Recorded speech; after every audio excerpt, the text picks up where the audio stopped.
విషయంలో మితం. కొంతమంది విపరీతమైన నిద్రపోతూ ఉంటారు, అది డేంజరే. చెప్పన, ఎక్కువ నిద్రపోవటం వల్ల గుండె జబ్బులు వచ్చే అవకాశం ఉంది, వస్తాయి. నిద్ర మితంగా పోవాలి. అసలు నిద్రలేమి కష్టమే, అసలు నిద్రలేమి కూడా రోగాలకు కారణం.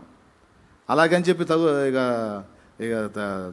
తరుగు దొరికినప్పుడల్లా, ఖాళీ దొరికినప్పుడల్లా నిద్రపోవటం కూడా క్షేమకరం కాదు. అన్ని విషయాల్లో మితంగా ఉంటాం నేర్చు. బాడీ చెప్పుద్ది, సరిపోయింది నాకు రెస్ట్, ఓకే అంటే లేచి ఏదో పని చేసుకుంటూ ఉంటాను. పగల ఖాళీ కాబట్టి పగలు నిద్రపోదామంటే మీరు కావాలంటే యూట్యూబ్లో సెర్చ్ చేసుకోండి. పగలు నిద్రపోయే వాళ్ళల్లో దాదాపు 60% మందికి గుండె జబ్బు వచ్చింది. ఏంద్రా బాబా గుండెల్లో బండలేస్తున్నావు నువ్వు అనుకోవద్దు. పగలు నిద్ర అంటే ఒకవేళ అలసట మీద ఒక గంట అరగంట పండుకొని లేవటం వేరు. అలా కాకుండా ఇక ఎక్కితే బెడ్, మళ్ళీ సాయంత్రమే దావీదు లేచినట్టు లెగుతారు. దేవునికి స్తోత్రం కలుగును కాక. ఇప్పుడు పొద్దంతా తిరిగి అలిసిపోయి కాసేపు రెస్ట్ తీసుకొని లేవటం వేరు, అది విశ్రాంతి లెక్కలోకి వచ్చింది. ఇప్పుడు పొద్దున్న లేచిన కాడ నుంచి అటు ఇటు తిరిగి చాకిరి చేసుకొని వచ్చి ఏదో మధ్యాహ్నం పూట ఎండ దెబ్బ కాసేపు పట్టడం వేరు. అట్లా కాదు, శుభ్రంగా పొద్దున్న లేచి అప్పటిదాకా నిద్రపోయి లేచి మొహం కడుక్కొని కాస్త తిని ఊరకట్ల బయట తిరిగి వచ్చి బాడీని తీసుకెళ్ళి నెక్స్ట్ పని ఏంటంటే నిద్రపోవటం అన్నట్టుగా అలవాటు చేయొద్దు. అలవాటు చేస్తే అంతే వస్తుంది. సో అలవాటు చేయొద్దు, చేస్తే అది ప్రమాదానికి దారితీస్తుంది, హెల్త్ ఇష్యూస్ వస్తాయి. బాడీని ఎప్పుడు కూడా చురుగ్గా ఉంచుకోవటం మంచిది. ఏదో ఒకటి చేస్తా బాడీని రఫ్ అండ్ టఫ్ ఉంచడం అనేది క్షేమం. అలాగే నైట్ కూడా నిద్ర లేకుండా చేసుకోవద్దు, అట్లా కూడా పేషెంట్లు అవుతారు. కాబట్టి జాగ్రత్త. అన్ని విషయముల యందు మితముగా, లోక సంబంధమైన విషయాలన్నిటి యందు. దేవభక్తి విషయంలో కూడా వర్తిస్తుంది అది. కొంతమంది అసలు భార్యకి సమయం మీరు, భర్తలు కొంతమంది భార్యకి సమయం మీరు, అది డేంజర్ అయింది. కొంతమంది సేవ పిచ్చిలో భర్తకి సమయం మీరు, అది డేంజర్ అయింది. అందుకే చెప్పాడు అన్ని విషయములలో ఆఖరికి దేవభక్తి సాధన విషయంలో కూడా మితంగా. ఫ్యామిలీకి టైం ఇవ్వాలి. భార్య బిడ్డలకి కనీసం అప్పుడప్పుడన్నా మనం వాళ్ళకి టైం ఇచ్చి వాళ్ళని కాస్త అట్లా బయటికి తీసుకెళ్ళి కాస్త తినిపించి పిల్లలతో మనసిప్పి మాట్లాడి వాళ్ళతో ఫ్రెండ్లీ ఈ టైం అయితే ఇవ్వాలి. కొంతమంది అసలు దాన్ని పట్టించుకోరు. సేవ అని భార్య పిల్లల్ని పట్టించుకోరు. తప్పు, అది అమితం. దేవుడు కూడా యాక్సెప్ట్ చేయడు. అరే పద్దాకలు ఎందుకున్నావు నువ్వు, ఆ ఫ్యామిలీని బ్యాలెన్స్ చేయాలి కదా, వాళ్ళకు కూడా టైం కేటాయించాలి కదా నువ్వు.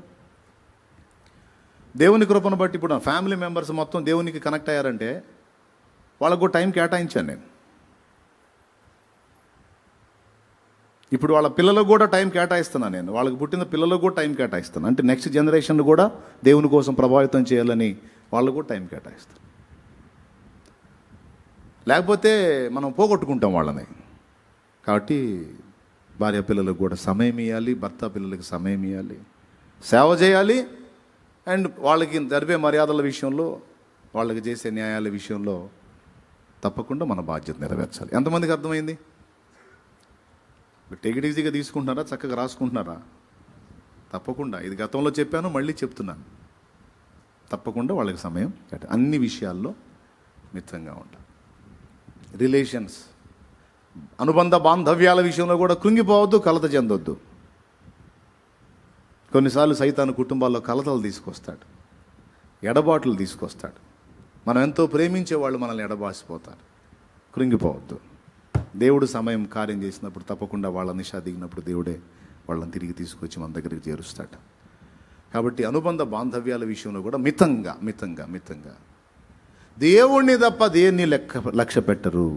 దేవుణ్ణి తప్ప దేన్ని లక్ష్య పెట్టరు. దేంతో ఎక్కువ డీపు. ఇప్పుడు నాతో ఉండే రిలేషన్ విషయంలో కూడా ఎక్కువ డీప్కి వెళ్ళడానికి ట్రై చేయొద్దు. మితంగా. ఎక్కువ డీప్ అయ్యారనుకో నాతో, నేను దొరకలేదనుకో నా మీద కోపం వచ్చింది మీకు. నిజంగా నాతో ఎక్కువగా ఉండగోరినటువంటి వాళ్ళ విషయంలో భయపడతాను నేను. ఎందుకంటే వీళ్ళు ఇంత కనెక్ట్ అవుతున్నారు, ఒకవేళ సడన్గా నా నుంచి ఎడబాటు వస్తే వీళ్ళు తట్టుకోలేరు, ఎఫెక్ట్ అవుతారు. అందుకే అందరితో మితంగా ఉండటానికే ఇష్టపడతాను నేను.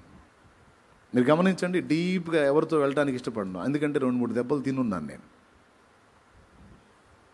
మనల్ని ఎంత ఎక్కువగా ప్రేమిస్తారో వాళ్ళకి మనం దూరం అయితే అంత ద్వేషిస్తారు. అందుకని మనం మితంగా ఉండటం నేర్చుకోవాలి. Praise the Lord. ఏమైనా అర్థమైంది ఇప్పుడు నేను చెప్పింది? నేను అదే సాధన చేసుకుంటా ఉన్నాను, ఎవరితో కూడా డీప్గా ఉండకుండా తప్పించుకుంటా ఉన్నాను.